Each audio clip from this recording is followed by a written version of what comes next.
ब्रह्मांड का सबसे कमजोर लड़का था, पर मरने के बाद वो दूसरी दुनिया में चला जाता है, जहाँ पर वो खुद एक शैडो गॉड बन जाता है, जो अपने सिर्फ एक इशारे से पूरी दुनिया को तबाह कर सकता है। उसे मारने के लिए दुनिया भर के धुरंधर आते हैं, पर वो अपनी ही मौत को चकमा दे देता है। उसे बचपन से लगता था कि वो छोटे मोटे गुंडों से तो लड़ सकता है, पर अगर उसके ऊपर एटॉमिक बम गिर गया तो वो कुछ नहीं कर सकता। पर इस दुनिया में वो खुद चलता फिरता न्यूक्लियर वेपन बन जाता है। वो पर्दे के पीछे रहकर पूरी दुनिया को कंट्रोल करता है, पर फिर भी किसी की नजर में नहीं आता। ये एक लड़का है कागेनो, जो कि स्कूल में एकदम नल्ला निठल्ला और नाकारा है। स्कूल में सारे लोग इसे ऐसे इग्नोर करते हैं जैसे स्कूल में मेरी क्रश मुझे इग्नोर करती है। ये स्कूल में एकदम बैकग्राउंड कैरेक्टर की तरह रहता है, ना ही इसका कोई दोस्त है और ना ही ये किसी से बात करता है। ये बिल्कुल ही अकेला रहता है और ये अपनी ही दुनिया में खोया रहता है। यहाँ क्लास में एक लड़की है निशिनो, जो एक बहुत फेमस हीरोइन है। क्लास के सारे लोग उसे पसंद करते हैं। निशिनो सिर्फ क्लास में ही नहीं बल्कि पूरी दुनिया में बहुत फेमस है। वो भले ही बाहर से बिल्कुल परफेक्ट दिखती हो, पर अंदर से वो बिल्कुल ही टूट गई है, क्योंकि बचपन में वो किडनैप हो गई थी और तब से लेके आज तक वो डिप्रेशन में है। बाहर से वो जितनी परफेक्ट दिखती है उतनी ही वो अंदर से टूटी हुई है। निशिनो इतनी परफेक्ट होने के बावजूद भी कागेनो उसे घंटा भी भाव नहीं देता था। कागेनो पिछले कई महीनों से उसके पास बैठता है, पर फिर भी उसे निशिनो का नाम तक याद नहीं है। वो निशिनो को अजीबोगरीब नाम से बुलाता है, जिससे निशिनो परेशान होती है, क्योंकि क्लास में सिर्फ ये एक ही लड़का ऐसा है जो उससे दूरी बनाकर रखता है। अब रात को निशिनो अपने ड्राइवर को फोन लगाती है, पर उसके ड्राइवर को कुछ गुंडों ने जान से मार दिया था। यहाँ निशिनो जिंदगी में पहली बार चल के घर जा रही थी, लेकिन गुंडे उसे पकड़ लेते हैं। वो छुड़ाने की बहुत कोशिश करती है, पर कुछ काम नहीं आता। गुंडे उसे एक सुनसान सी हवेली में ले आते हैं, जहाँ पे चारों तरफ अंधेरा था। इन गुंडों ने निशिनो को इसलिए पकड़ा था ताकि वो उसके घर वालों से पैसे मांग सके, पर उनमें से एक आदमी का दिमाग सटिया जाता है और वो उस लड़की के साथ जबरदस्ती करने की कोशिश करता है। निशिनो को अपना बचपन याद आता है, जहाँ पे वो किडनैप हो गई थी, पर उस वक्त उसको बचाने के लिए कोई भी नहीं आया था। पिछली बार की तरह अब भी निशिनो के साथ वही हो रहा था। अब निशिनो हार मान के रोने लगती है, लेकिन तभी छत तोड़ के एक लड़का नीचे उतरता है, और ये लड़का और कोई नहीं बल्कि हमारा मेन कैरेक्टर कागेनो है। ये वही लड़का है जिसको हमने कुछ देर पहले देखा था। अब कागेनो एक गैंग मेंबर को अपनी ब्लेड से घायल करके नीचे पटक देता है, पर उनमें से एक गैंग मेंबर नॉर्मल तो बिल्कुल भी नहीं था। वो अमेरिकन मिलिट्री का कैप्टन रह चुका था। पहले तो वो मिलिट्री कमांडर कागेनो पे बहुत भारी पड़ता है, क्योंकि मिलिट्री में होने की वजह से उसके पास कई सालों का लड़ने का एक्सपीरियंस है। वो हमारे मेन कैरेक्टर को बहुत गंदी तरीके से मारता है, पर आखिर में हमारा मेन कैरेक्टर कागेनो अपना क्रोबार निकालता है और उस गैंग मेंबर को बहुत गंदी तरीके से मार मार कर घायल कर देता है। इसके बाद वो उन सारे गैंग मेंबर्स को बांध कर निकल लेता है। कुछ देर बाद पुलिस और निशिनो के पेरेंट्स भी वहाँ पर पहुँच जाते हैं। निशिनो के पेरेंट्स बहुत पावरफुल थे, इसीलिए वो इस बात को यहीं पर दबा देते हैं। अगले दिन निशिनो स्कूल जाती है, जहां वो कागेनो से मिलती है। कागेनो इस बार उसका नाम सही से बोलता है, जिससे वो समझ जाती है कि रात को कागेनो ही था जिसने उसे बचाया था। अब कागेनो का पास्ट दिखाया जाता है, जहाँ पे वो बचपन में दूसरों की ही तरह सुपर हीरो बनना चाहता था। बड़े होते होते उसने karate, Brazilian jujutsu, martial art, boxing और टाइकोंडो जैसी दुनिया भर की चीजें सीख ली थी। इतनी सारी चीजें सीखने के बावजूद भी आखिर में ये है तो एक इंसान ही। वो इन चीजों से ज्यादा 5-10 लोगों को ही हरा सकता है, पर अगर एक पूरी आर्मी उसको मारने आ गई या फिर दुनिया के ऊपर पूरा का पूरा एटॉमिक बम गिर गया, तो वो इस सिचुएशन में कुछ भी नहीं कर पाएगा। और यही सोचते हुए वो पूरा पागल हो जाता है। वो अपना सर एक पत्थर में ठोक देता है और पागलों की तरह भागने लगता है, लेकिन तभी उसके सामने ट्रक आकर उसको कुचल देता है। ट्रक के कुचले जाने से वो वहीं पर ही मारा जाता है। मेन कैरेक्टर खत्म, वीडियो खत्म, अब भागो यहाँ से। पर नहीं, वो दूसरी दुनिया में पुनर्जन्म ले लेता है, जहाँ पर उसने बुराई को खत्म करने के लिए अपनी एक ऑर्गेनाइजेशन बनाई होती है, जिसमें कागेनो ने दुनिया भर की लड़कियों को रखा होता है, जिनके पास मैजिकल पावर होती है। वो इतनी ज्यादा पावरफुल होती है कि वो पूरी दुनिया पर नजर रखती है। दुनिया में कोई बुराई पैदा भी होती है तो ये ऑर्गेनाइजेशन उसको वहीं पर ही ठोक डालती है। हमारे कागेनो के पास यहाँ डार्क मैजिक की पावर है। कागेनो इस दुनिया का सबसे खतरनाक इंसान होता है। वो किसी की भी नजर में नहीं आता, पर बैकग्राउंड में वो पूरी दुनिया को कंट्रोल करता है। अब कागेनो पूरी दुनिया में शांति बनाए रखने की कसम खाता है और वो अपनी टीम के साथ निकल पड़ता है दुश्मनों को अपनी औकात दिखाने। कागेनो मन में सोचता है कि मुझे कोई हीरो नहीं बनना, मुझे एक ऐसा अनस्टॉपेबल इंसान बनना है जो पर्दे के पीछे से पूरी दुनिया को कंट्रोल करे। मुझे बनना है एम्प्टीनेस इन शैडो। अब कुछ साल पहले की स्टोरी दिखाई जाती है जहाँ पर कागेनो ने इस दुनिया पे पुनर्जन्म लिया था और उसकी एक बड़ी बहन भी थी। इस वक्त वो महसूस करता है कि इस दुनिया में तो मैजिक पावर भी एग्जिस्ट करती है। इसके बाद वो अपनी बड़ी बहन के साथ ही बड़ा होता है जहाँ उसकी बहन उससे बहुत ज्यादा पावरफुल थी, पर असलियत में कागेनो के पास इतनी ज्यादा मैजिक पावर थी कि वो चाहे तो वो अपनी बड़ी बहन को चुटकियों में हरा दे, पर वो लोगों को ऐसा दिखाता था कि वो बैकग्राउंड कैरेक्टर है। वो खुद को कमजोर दिखाता था बस इसीलिए क्योंकि वो लोगों को ऐसा महसूस करवाना चाहता था कि वो मेन कैरेक्टर नहीं बल्कि साइड कैरेक्टर है। लेकिन रात होते ही वो शैडो बन जाता है। हर रात वो बुरे लोगों को ढूंढता है और उन्हें धोबी घाट के कुत्तों की तरह मारता है और आखिरी वाले को तो वो बीच में से ही फाड़ देता है। बाद में वो ऐसे ही घूम रहा था, तभी उसको एक अजीब सा मॉन्स्टर मिलता है जिसे वो अपने घर ले आता है और कई दिनों तक उस पे अपना डार्क मैजिक इस्तेमाल करता है। कुछ दिनों बाद आखिरकार उस मॉन्स्टर पे लगा हुआ श्राप टूट जाता है और उस मॉन्स्टर के अंदर सील की गई हुई एल्फ प्रजाति की लड़की बाहर निकलती है। अगर मरने के बाद ऐसा प्रीमियम सब्सक्रिप्शन मिलता है तो मैं बोतल के ढक्कन में 2 बूंद पानी डालकर उसमें नाक डुबा के अपने प्राण त्यागने के लिए तैयार हूँ। अब कागेनो वहाँ खड़ा हो जाता है एकदम मीशो वाला बैटमैन बनके और फेंकना शुरू करता है। वो उसे कहता है कि सुनो लड़की, अंधेरे में एक ग्रुप है कल्ट ऑफ डियाब्लोस। इन नालायकों ने डीमन लॉर्ड को नींद से जगाने के लिए तेरे ऊपर एक्सपेरिमेंट किए थे,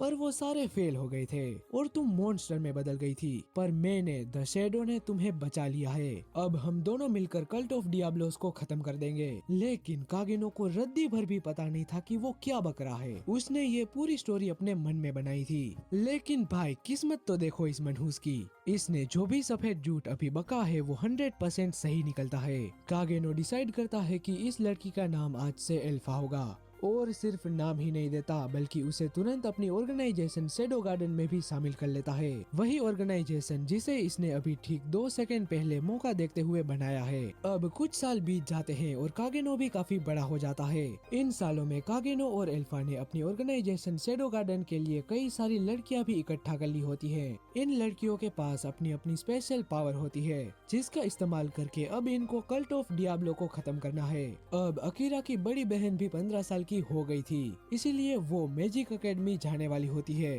पर इससे पहले ही कोई उसे किडनैप कर लेता है। कागेनो अपनी बहन को ढूंढने के लिए अपने ग्रुप के साथ मिलकर इन्वेस्टिगेशन चालू कर देता है। कुछ देर बाद इनको पता चलता है कि कल्ट ऑफ डियाब्लो ने ही कागेनो की बहन को किडनैप किया है, पर इनको कल्ट ऑफ डियाब्लो की करंट लोकेशन ही नहीं पता होती। कागेनो मैप पे एक जगह पे मार्क करने की कोशिश करता है, पर वो गलत जगह पे चला जाता है। पर इस गांडू की किस्मत तो देखो, उसने जिस जगह पे मार्क किया था उसी जगह पे उसकी बहन को कैद किया गया है।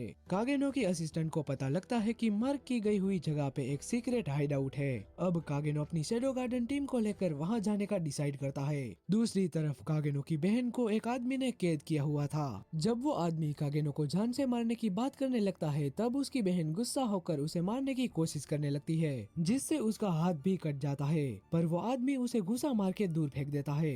लेकिन तभी इस ग्रुप का दूसरा मेंबर आकर उस आदमी को बताता है कि किसी ने हम पे हमला कर दिया है और हमला करने वाले और कोई नहीं बल्कि शैडो गार्डन की लड़कियां होती है। उन्होंने पहले ही कल्ट ऑफ डियाब्लो के सारे मेंबर्स को जान से मार दिया था। ये देखते ही वो आदमी जान बचाकर भागने लगता है, पर शैडो गार्डन की लड़कियां उसके सामने ही खड़ी थी। यहाँ वो अपना पूरा मन बनाकर आई थी कि आज तो कल्ट ऑफ डियाब्लो को जड़ से ही खत्म कर देना है। वो आदमी उससे लड़ने की कोशिश करता है, पर एल्फा आकर उसे घायल कर देती है। अपने आप को हारता हुआ देख के वो एक मैजिक पिल खा लेता है, जिससे उसके पास बहुत ज्यादा पावर आ जाती है और वो जमीन में छेद करके वहाँ से निकल लेता है। दूसरी तरफ कागेनो कागेनो रास्ता भटक चुका था। वो घूमते हुए रास्ता ढूंढ रहा था। तभी वो आदमी बाहर जाने का रास्ता ढूंढते हुए वहाँ पर पहुँच जाता है। वो कागेनो को देखते ही उस पर हमला करने लगता है, पर भले ही वो कितनी भी मेहनत कर ले, पर आखिर में वो है तो एक नूबड़ा ही, इसीलिए वो कागेनो के सामने बिल्कुल भी नहीं टिक पाता। आखिर में वो कई सारी मैजिक पिल्स एक साथ खा लेता है, जिससे वो एक बहुत खतरनाक मॉन्स्टर में बदल जाता है और सीधा जाकर कागेनो पर अटैक करने लगता है। पर यहाँ कागेनो अपनी अल्टीमेट पर्पल एनर्जी का इस्तेमाल करता है और उस आदमी को एक झटके में जान से ही मार देता है। अब कागेनो का मिशन कंप्लीट हो गया था, इसीलिए अब वो वहाँ से चला जाता है। कुछ देर बाद शैडो गार्डन के सारे मेंबर्स एक जगह पर इकट्ठा होते हैं। एल्फा कागेनो को बताती है कि कल्ट ऑफ डियाब्लो के पूरी दुनिया में कई सारे हाइडआउट्स मौजूद हैं, इसलिए उन सारे हाइडआउट को ढूंढने के लिए उन्हें कागेनो को छोड़कर जाना पड़ेगा। अब हमारा कागेनो 15 साल का हो चुका था, इसीलिए वो भी अपनी बहन की तरह Middle Guard Academy of Dark Knights में एडमिशन ले लेता है, जहां सबसे अमीर और पावरफुल लोगों के बच्चे पढ़ते हैं। इस किंगडम में आने के बाद कागेनो का सिर्फ एक ही मकसद था कि उसे लोगों की नजर में निहायती नल्ला और नालायक बनना, बिल्कुल एब्सोल्यूट बैकग्राउंड कैरेक्टर। अपने बैकग्राउंड कैरेक्टर बनने के महान मिशन को पूरा करने के लिए कागेनो ने दो ये नमूने ढूंढे हैं, जो इससे भी बड़े वाले गांडू किस्म के इंसान हैं। इन दोनों की शक्ल देख के साफ लगता है कि भगवान ने इन दोनों को बनाने के बाद अपने हाथ डेटोल से धोए होंगे। अब इन तीनों महापुरुषों ने एक शर्त रखी है, जिसके टेस्ट में सबसे कम नंबर आएंगे वो स्कूल की सबसे खूबसूरत लड़की को जाके प्रपोज करेगा।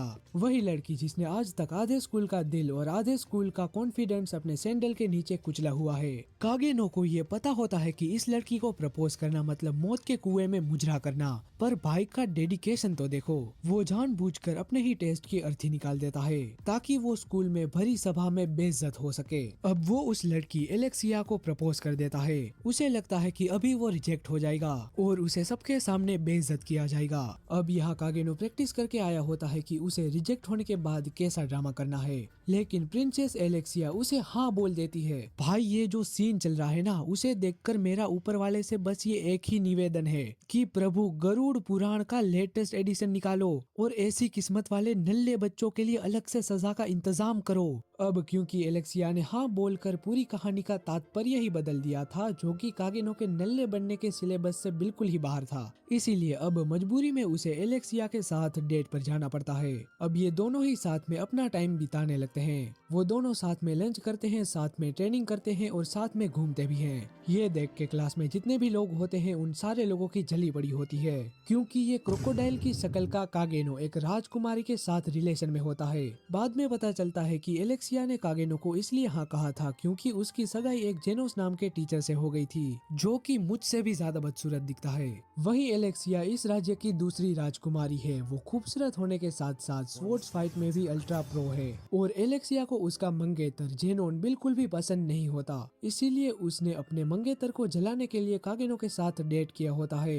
उसका मंगेतर ये देख के भी शांत रहता है, लेकिन अंदर से उसकी भी जली पड़ी होती है। शाम को दोनों अकेले में बात करते हैं। एलेक्सिया खुलकर कहती है कि वो कागेनो को यूज कर रही है और उसे पता है कि कागेनो भी उसका इस्तेमाल कर रहा है। कागेनो अब उसका बॉयफ्रेंड बनने का नाटक करने से मना कर देता है, लेकिन एलेक्सिया उसकी तरफ एक सिक्का उछालती है और कागेनो लिटरली में कुत्ता बन जाता है। हमारा मेन कैरेक्टर एक फूटी कोड़ी के लिए एलेक्सिया का वफादार कुत्ता बनने के लिए तैयार हो गया। अब क्योंकि हमारा मेन कैरेक्टर बिक चुका है, इसीलिए वो हर रोज एलेक्सिया का नकली बॉयफ्रेंड बनता है। ये देख के उसके मंगेतर की झलके राख हो जाती है। इसके बाद ये दोनों घूमने जाते हैं, जहाँ पर एलेक्सिया उसको अपने मंगेतर के बारे में बताती है कि वो दिखने में बिल्कुल परफेक्ट दिखता है, लेकिन कोई भी इंसान इतना परफेक्ट हो ही नहीं सकता। या तो वो एक झूठा मक्कार इंसान है या फिर कोई साइको। इसी वजह से वो अपने मंगेतर को पसंद नहीं करती। अब ट्रेन से घर जाते हुए एलेक्सिया अपना दुख बयां करती है। वो मानती है कि वो अपनी बड़ी बहन आइरिस से जलती है, जो ताकत और टैलेंट में उससे बहुत आगे है। कागेनो उसे दिलासा देने की कोशिश करता है और कहता है कि तुम्हारी स्वॉर्ड स्टाइल भले ही आम हो, पर वो खूबसूरत है। तुम वक्त के साथ सीख जाओगी। बस यही गलती हो गई। ये वही लाइन थी जो उसकी बड़ी बहन ने उसे हराने के बाद कही थी। गुस्से में एलेक्सिया अपनी तलवार कागेनो पर तान देती है, लेकिन कागेनो को रद्दी भर भी फर्क नहीं पड़ता। आखिर में वो चिढ़ते हुए वहाँ से चली जाती है और इसी के साथ इनका फेक रिलेशनशिप यहीं पर ही खत्म हो जाता है। अगले दिन स्कूल में वो अपने नल्ले निठल्ले दोस्तों के साथ घूम रहा था, पर एलेक्सिया का मंगेतर जिनोन वहाँ सैनिकों के साथ कागेनो को गिरफ्तार करने के लिए पहुँचता है। क्योंकि कल रात को एलेक्सिया किडनैप हो गई थी और क्योंकि कल रात वो एलेक्सिया के साथ था, इसीलिए पूरा शक अब कागेनो पर आ चुका है। कागेनो यहाँ सरेंडर कर देता है। दूसरी तरफ कल्ट ऑफ डियाब्लो के एक पागल डॉक्टर ने एलेक्सिया को किडनैप कर लिया होता है। उसका मकसद है एलेक्सिया के रॉयल ब्लड से डीमन किंग को मॉडर्न वर्ल्ड में जिंदा करना। वही अंधेरे में एक खौफनाक साया तड़प रहा है जो उस डॉक्टर के पिछले डीमन एक्सपेरिमेंट का फेल नतीजा है। कई दिनों तक वो सन की डॉक्टर एलेक्सिया का खून निकाल के अपने खौफनाक एक्सपेरिमेंट करता रहता है, बिना अच्छे से खाना दिए, और लगातार खून बहने की वजह से एलेक्सिया अब पूरी तरीके से कमजोर और बेबस हो चुकी है। दूसरी तरफ कई दिनों से सोल्जर्स कागेनो को बहुत बुरी तरीके से टॉर्चर कर रहे थे। उसकी शकल ट्रक से कुचले गए टमाटर जैसी हो गई थी, लेकिन अंदर से कागेनो को चरम सुख प्राप्त हो रहा था। इतना सुख तो उसको गांजे में केरोसिन मिलाकर पीने पर भी नहीं मिला था। उसे कागेनो को बैकग्राउंड कैरेक्टर बनने की कुछ ज्यादा ही